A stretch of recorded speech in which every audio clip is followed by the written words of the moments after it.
বন্ধুরা, আজকে নরম তুলতুলে একটা মালপোয়া রেসিপি নিয়ে চলে এসেছি। এই মালপোয়া আমরা বানাবো সুজি দিয়ে। রথের দিনে দুর্দান্ত স্বাদের এই মালপোয়াটি একবার বাড়িতে বানিয়ে দেখতে পারেন। খেতে খুবই ভালো হয়, বানানোটা একদমই কঠিন নয়। তো চলুন দেখে নেওয়া যাক। বাই দ্য ওয়ে, আমি নাফিসা আর আপনারা দেখছেন flavour and fest by Nafisa.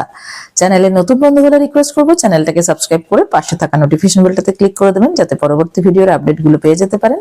আর যারা ফেসবুক পেজ থেকে দেখছেন তাদেরকে অনুরোধ করব পেজটাকে প্লিজ ফলো করে দেবেন। তাহলে চলুন শুরু করা যাক আজকের রেসিপি। প্রথমে একটা মিক্সিং বোল নিয়ে নিয়েছি, এর মধ্যে নিয়ে নিচ্ছি হাফ কাপ অর্থাৎ 100 গ্রাম সুজি। এর সঙ্গে অ্যাড করে দিচ্ছি সম পরিমাণ অর্থাৎ হাফ কাপ অর্থাৎ 100 গ্রাম ময়দা। নিয়ে নিচ্ছি 50 গ্রাম মিল্ক পাউডার। মিল্ক পাউডারটা দিলে স্বাদটা বেশ ভালো হয়। সামান্য একটু লবণ দিয়ে দিলাম। এবার দিয়ে দিচ্ছি 1 চিমটি বেকিং সোডা। হাফ টিস্পুন দিয়ে দিলাম এলাচ পাউডার, আপনারা চাইলে একটু গোটা মৌরিও দিতে পারেন।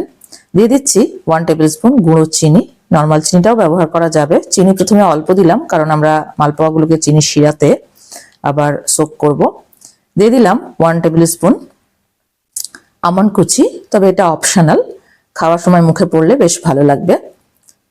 সবকিছুকে ভালোভাবে মিশিয়ে নিলাম। নিয়ে রুম টেম্পারেচারের জল দিয়ে অল্প অল্প করে জল দিয়ে ব্যাটারটাকে তৈরি করে নেব। একটা মাঝারি ঘনত্বের ব্যাটার আমাদের বানিয়ে নিতে হবে। তো সব জলটা একসঙ্গে দিলে পাতলা হয়ে যেতে পারে, সেজন্য অল্প অল্প করে জল দেব আর এইভাবে এটাকে তৈরি করে নেব। তো আমাদের ব্যাটারটা তৈরি হয়ে গেছে দেখুন। এবার এটাকে ঢাকা দিয়ে 10 মিনিট রেখে দেব, যাতে সুজিটা একটু ফুলে যায়। 10 মিনিট পর দেখাচ্ছি, দেখুন সুজিটা ফুলে ব্যাটারটা বেশ কিছুটা ঘন হয়ে গেছে। তো আমাদের ব্যাটারটা আরেকটু পাতলা দরকার, সেই জন্য আবারও কিছুটা পরিমাণ রুম টেম্পারেচারের জল এর সঙ্গে অ্যাড করে দিচ্ছি ব্যাটারের কনসিস্টেন্সিটা ঠিক করার জন্য। টোটাল 4 টেবিল স্পুন মতো জল আমরা অ্যাড করছি। এই জলে আমাদের যে ঘনত্বের ব্যাটার দরকার সেই ঘনত্বটা এসে গেছে দেখুন। এবার আমরা এগুলোকে ভেজে নেব। তার জন্য ওভেনে একটা ফ্রাই প্যানে যথেষ্ট পরিমাণ তেল গরম করে নিয়েছি। তেলটাকে কিন্তু খুব ভালোভাবে গরম করে নিতে হবে, না হলে মালপোয়াগুলো ফুলবে না। তো এবার তেলটাকে গরম করে নেওয়ার পর অল্প অল্প করে ব্যাটার নিয়ে তেলের মধ্যে দিয়ে দিচ্ছি। আমরা এখানে একসঙ্গে 4টে করে ভাজছি, আপনারা চাইলে ছোট পাত্রে অল্প তেলে একটা একটা করেও ভাজতে পারেন। 2-3 মিনিট পর উল্টে দিচ্ছি। ব্যাটারটা তেলের মধ্যে দেওয়ার পর ফ্লেমটাকে মিডিয়াম টু হাইতে করে দিতে হবে। আর ব্যাটারটা যখন তেলে দিতে হবে তখন মিডিয়াম টু লোতে রাখতে হবে। উল্টে পাল্টে একটু লালচে লালচে করে মালপোয়াগুলোকে ভেজে নিলাম। দেখুন খুব সুন্দর ফোলা ফোলা মালপোয়া তৈরি হয়ে গেছে। তো এগুলোকে তুলে নিচ্ছি। ভাজতে মোট 5 থেকে 6 মিনিট সময় লাগলো একটা ব্যাচ।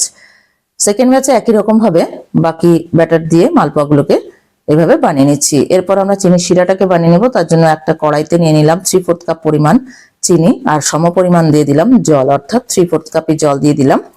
ফ্লেমটা হাইতে রেখে একটা বয়েল আসতে দেব।